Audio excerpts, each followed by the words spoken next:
Welcome to Aditya stories. ఈరోజు మనం మరొక స్టోరీని తెలుసుకుందాం. అనగనగా ఒక అడవిలో ఒక సాధువు తన శిష్యుడితో కలిసి నడుచుకుంటూ వెళ్తున్నాడు. అక్కడ ఒక మామిడి చెట్టు మీద 2 చిలుకలు ఉన్నాయి.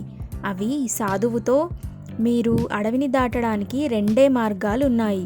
అవి ఒకటి కుడివైపు నుండి, మరొకటి ఎడమవైపు నుండి. కానీ కుడివైపుకు వెళ్తే పులి ఉంటుంది, ఎడమవైపు వెళ్ళారనుకోండి అక్కడ ఒక గజ దొంగ రకరకాల జంతువేషాలు వేసుకొని డబ్బు నగల కోసం జనాల ప్రాణాలు తీస్తున్నాడు అని చెప్తాయి.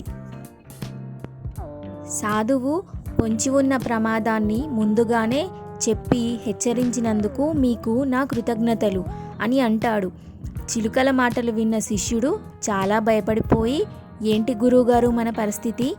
ముందు చూస్తే నొయ్యి, వెనక చూస్తే గొయ్యి అన్నట్లుంది అని అన్నాడు. సాధువు మరేం భయం లేదు, నాతో పాటు పద అని కుడివైపుకు వెళ్దామనుకొని అటుగా అడుగులు వేశారు.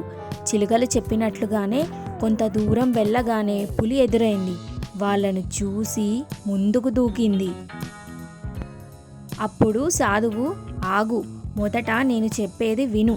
నీకంటే పెద్ద జంతువు ఈ అడవికి ఎడమవైపు మార్గంలో కనిపించింది. నేనే ఇక్కడ మృగరాజునని చెప్పుకుంటుంది అని అన్నాడు. అప్పుడు పులి, ఎంత పెద్ద జంతువైనా నా ముందు చిన్నదే, ఇప్పుడే దాని సంగతి తేలుస్తాను, అప్పటి వరకు మీరిక్కడే ఉండండి అంటూ పులి ఎడమవైపుకు పరిగెత్తింది.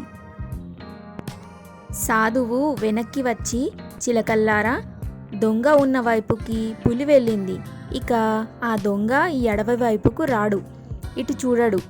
మీరు చేయాల్సిందల్లా పులి ఉన్న వైపుకి ఎవ్వరూ వెళ్లకుండా చూడటం అని చెప్తాడు.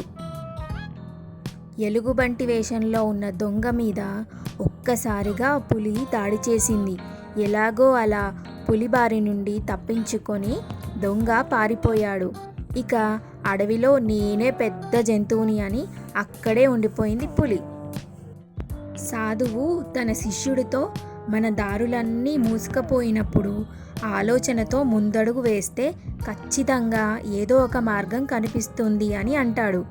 ఇద్దరూ అడవిని దాటేస్తారు. మరిన్ని మంచి మంచి కథల కోసం మన ఛానల్ ఆదిత్య స్టోరీస్ని సబ్స్క్రైబ్ చేసుకోండి. Thanks for watching.